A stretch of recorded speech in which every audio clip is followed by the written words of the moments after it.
Material in section 2, we'll look at some examples of derivatives of trigonometric.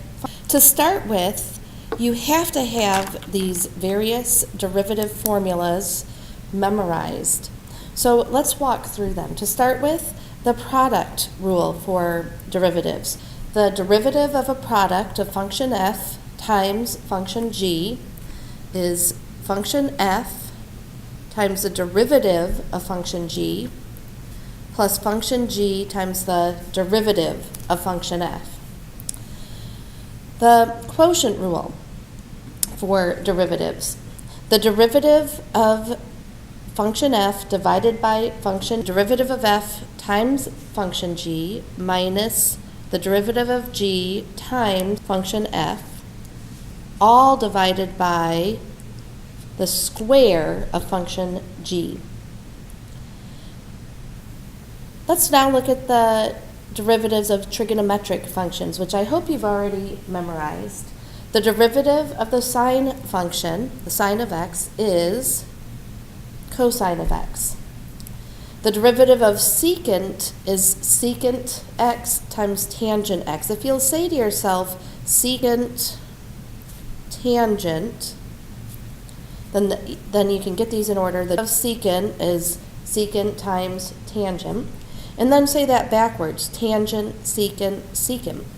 The derivative of the tangent function is secant times secant, or just secant squared.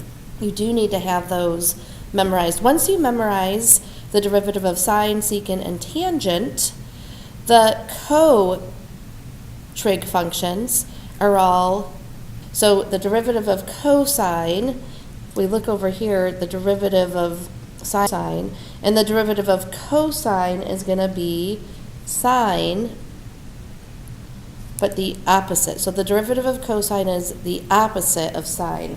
Those are negative. And then the counterpart to secant is cosecant. So instead of secant, secant, tangent, we'll have cosecant, cosecant, cotangent. So the derivative of cosecant is the opposite of cosecant times cotangent. And then the derivative of cotangent is going to be the opposite, because if I read this backwards, cotangent, cosecant, cosecant. The derivative of cotangent is going to be the opposite of cosecant times cosecant, or cosecant squared. Those are the rules that you need to memorize, and the sooner you do that, the better, because the next step is going to be applying these rules, using these rules. So let's look at some examples, and what I will expect from you is that the next time we meet in class that you would be able to show me, and I'd suggest that you write them out really clearly, and I'm going to model for you how you should do each of these problems in your homework. So when you're doing homework, this is what the homework page should look like. First, you would write the problem. F of x equals the square root of x times sine of x. And then next, I'm going to write any of the rules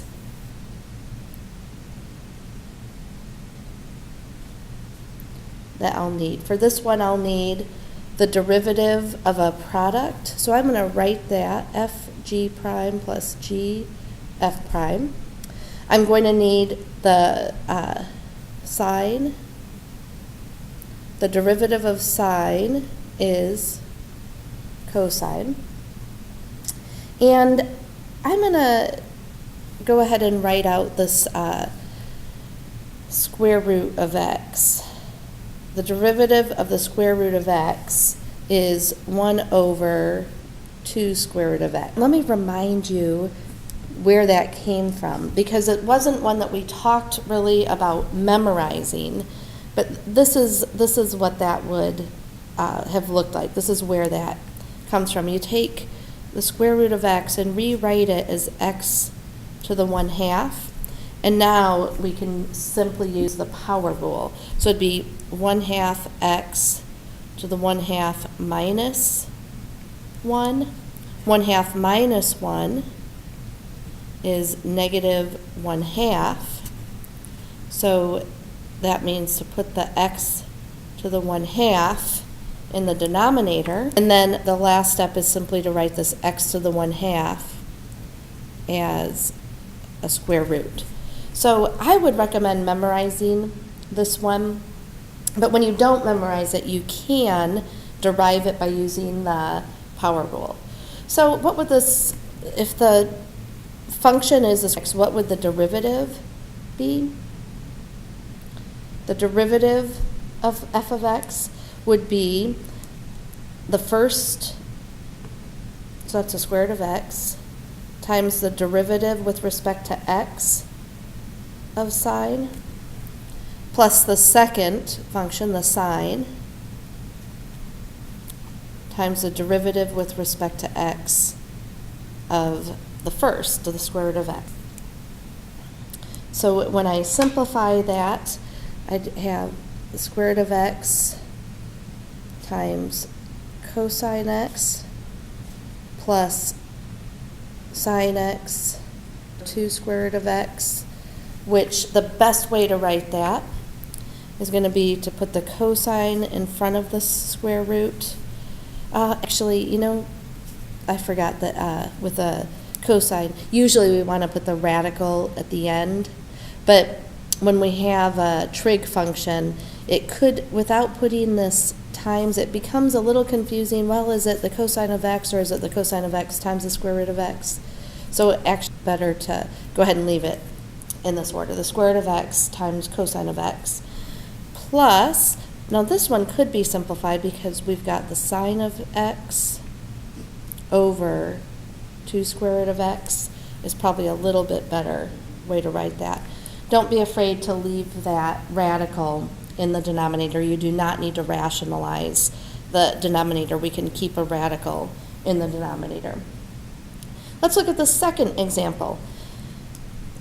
We have 2 times the secant of x minus the cosecant of x, and the only derivative rules I'm really going to need here are the trig rules themselves that I have here. So I'm not going to worry about writing the different rules that I need like I did for number 2. On your paper, the first step is going to be to write the problem, y equals 2 secant x minus cosecant x. And then when I work out this derivative, this is what your homework should look like.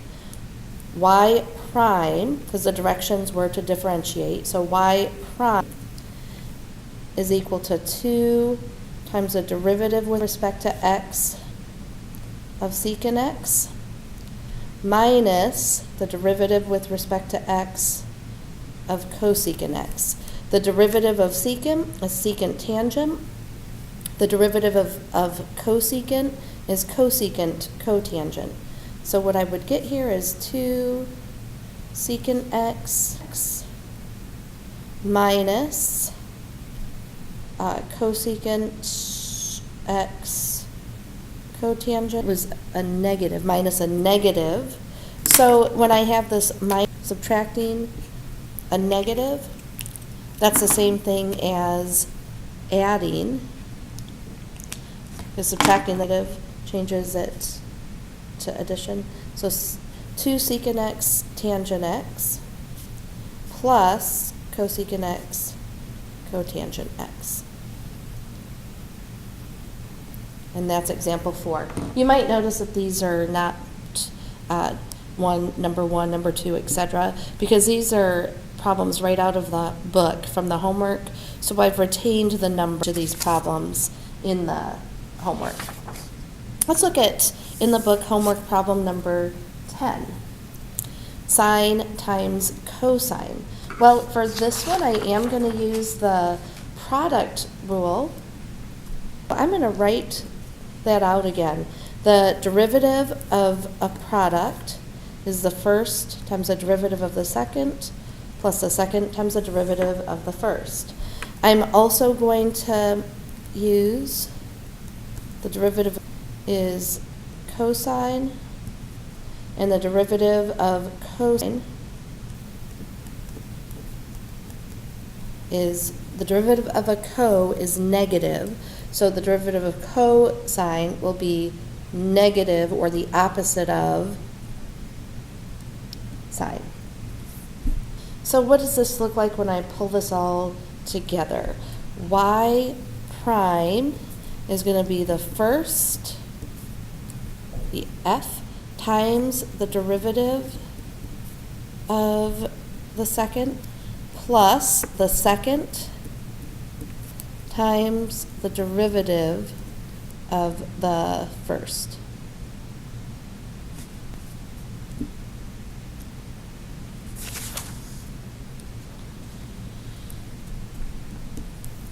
So that's sine times the opposite of sine plus cosine. So I could simplify this as the opposite of sine squared plus cosine squared. We've got an opposite here. It might be a little bit better to write it like this. And this answer would be acceptable. But when you see a cosine squared minus a sine squared, that should alert you that we've got a double angle and that's equivalent to cosine of 2 theta. And that's by the double angle formula. So this cosine of 2 theta is probably the answer, but I would say it's acceptable to leave it cosine squared minus sine squared. Let's look at this first quotient example that we have here in this section. I'm in the quotient rule. The quotient rule, the derivative of f divided by g is f prime g minus g prime f all over g squared. I'm going to also need the derivative of secant.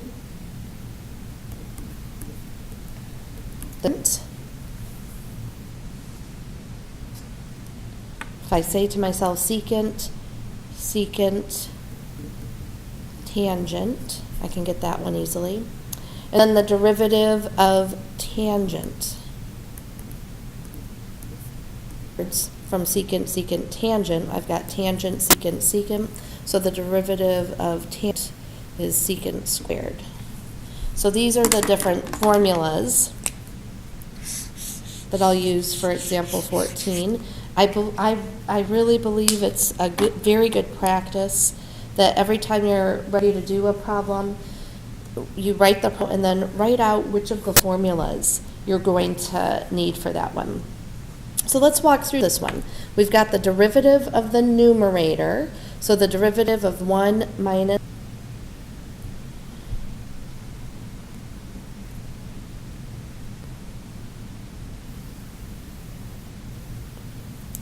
the derivative of 1, by the way, is 0. So I'll go ahead and write that.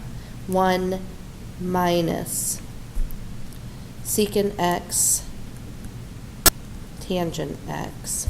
And do you see this will simplify just to the opposite of secant x tangent x? So the derivative of 1 minus secant x is 0 minus secant x times tangent x. I'm going to go simplify that in this line rather than wait, because it'll look a lot more manageable when we write it like this. So we have the opposite of secant x tangent x times the denominator. You have this times the denominator.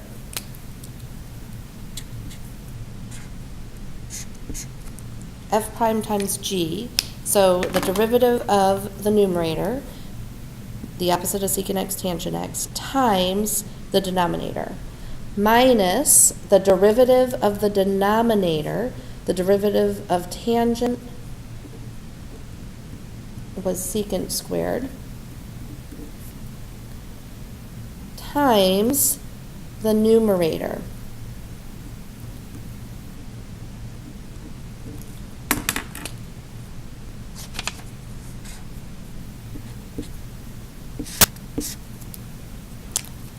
we're done with the top. We're done with the numerator. We're done with this part of the rule.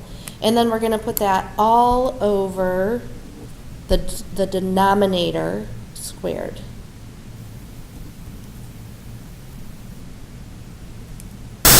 And that's it. Now, we do need to simplify this, but as far as getting the derivative, this piece to this problem, there's a little bit of algebra left to do and a little bit of trigonometry to work through, but this is the derivative. It's just not a simplified derivative. You might see that we could combine the opposite of secant times tangent squared minus, we could distribute this minus secant squared minus, or plus rather, this secant cubed. So I could rewrite this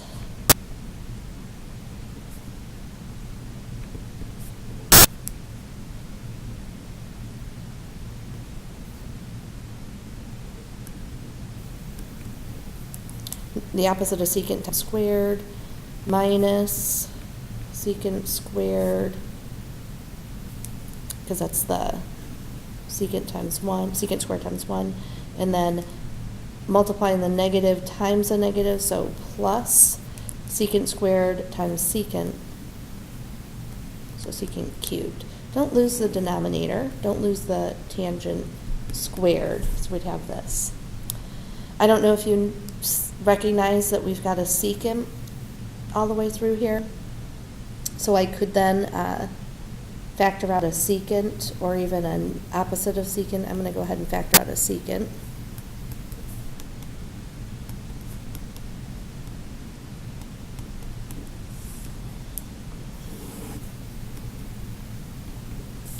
And this is where you'll want to have access to your trig identities and remember this identity.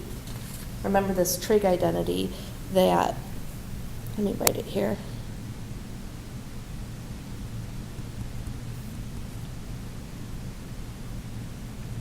One of the Pythagorean identities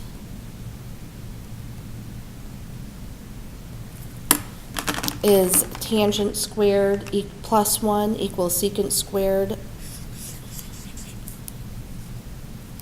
Or I could write that 1 is secant squared minus tangent squared.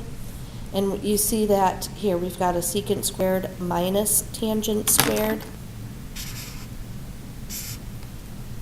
Secant squared minus tangent squared. So I could use my trig identity and call this secant x times 1 minus secant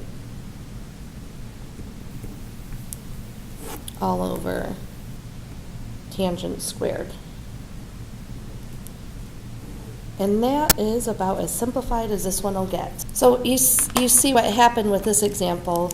We did the calculus starting here, and when we got to the star, we were done with the calculus, but then we had to apply some algebra and even some trigonometry to finish this problem. Let's move on to another topic. And actually, I'm going to stop the video here and do the second video in a new video.